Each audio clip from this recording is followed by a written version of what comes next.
To my channel. ഇന്ന് നമ്മൾ നോക്കുന്നത് തേങ്ങ അരയ്ക്കാതെ എങ്ങനെ ഒരു അടിപൊളി തേങ്ങാ മീൻകറി തയ്യാറാക്കാമെന്നാണ്. അതിനായി ആദ്യം ഒരു ചട്ടി എടുത്ത് അതിലേക്ക് ഒരു സവോള അരിഞ്ഞതും 2-3 പച്ചമുളക് അരിഞ്ഞതും ചേർത്ത് നല്ലതുപോലെ കൈ കൊണ്ടൊന്ന് മിക്സ് ചെയ്തെടുക്കുക. സവോളയെല്ലാം നല്ലതുപോലെ ഒന്ന് ഉടഞ്ഞു വരുന്ന രീതിയിൽ മിക്സ് ചെയ്തെടുക്കണം.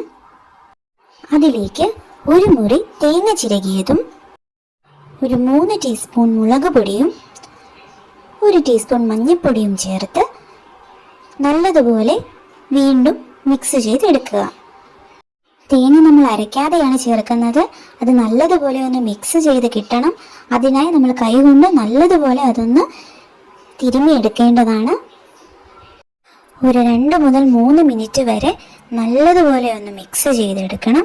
ഇതെല്ലാം നല്ലതുപോലെ ഒന്ന് പുരണ്ട് നല്ലൊരു പാകത്തിനായി കിട്ടുന്നത് വരെ നമ്മളത് മിക്സ് ചെയ്യുക. ഇതെല്ലാം നന്നായി ഒന്ന് മിക്സ് ആയതിനു ശേഷം അതിലേക്ക് ഒരു 2 കുടംപുളി വെള്ളത്തിലിട്ട് വെച്ചത് വെള്ളം ഉൾപ്പെടെ ആഡ് ചെയ്ത് കൊടുക്കുക. നമ്മളിതിലേക്ക് അധികം വെള്ളം ഒന്നും ആഡ് ചെയ്യുന്നില്ല, അതുകൊണ്ട് കുടംപുളി വെള്ളം ഉൾപ്പെടെ ആഡ് ചെയ്യുക. അതിനുശേഷം ഒരു 2 ടീസ്പൂൺ വെളിച്ചെണ്ണ ചേർത്ത് ഒന്നുകൂടി മിക്സ് ചെയ്തതിന് ശേഷം നമ്മുടെ കൊഴുവ അതിലേക്ക് ആഡ് ചെയ്ത് കൊടുക്കുക.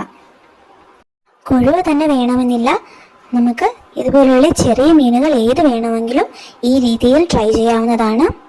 കൊഴുവയും ചേർത്ത് നല്ലതുപോലെ ഒന്ന് മിക്സ് ചെയ്തെടുത്തതിന് ശേഷം അടുപ്പിൽ വെച്ച് ആവശ്യത്തിന് ഉപ്പും കുറച്ച് കറിവേപ്പിലയും ചേർത്ത് നല്ലതുപോലെ ഒന്ന് വേവിച്ചെടുക്കണം.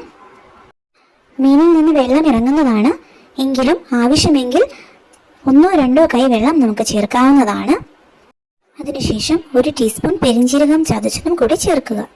മീൻ വേഗം ഉടഞ്ഞു പോകുന്നതിനാൽ തവി ഉപയോഗിക്കാതിരിക്കാൻ മാക്സിമം ട്രൈ ചെയ്യുക. 5 മുതൽ 6 മിനിറ്റ് വരെ അടച്ചു വെച്ച് വേവിക്കുക. 1 ടീസ്പൂൺ ഓയിലും കൂടി ആഡ് ചെയ്താൽ നമ്മുടെ മീൻ പീര പറ്റിച്ചത് തയ്യാറായി കഴിഞ്ഞു. വളരെ സ്വാദിഷ്ടമായ കറിയാണ്, എല്ലാവരും ട്രൈ ചെയ്ത് നോക്കുക. ഇഷ്ടമായ ലൈക്കും ഷെയറും സബ്സ്ക്രൈബും ചെയ്യുക. Thank you for watching.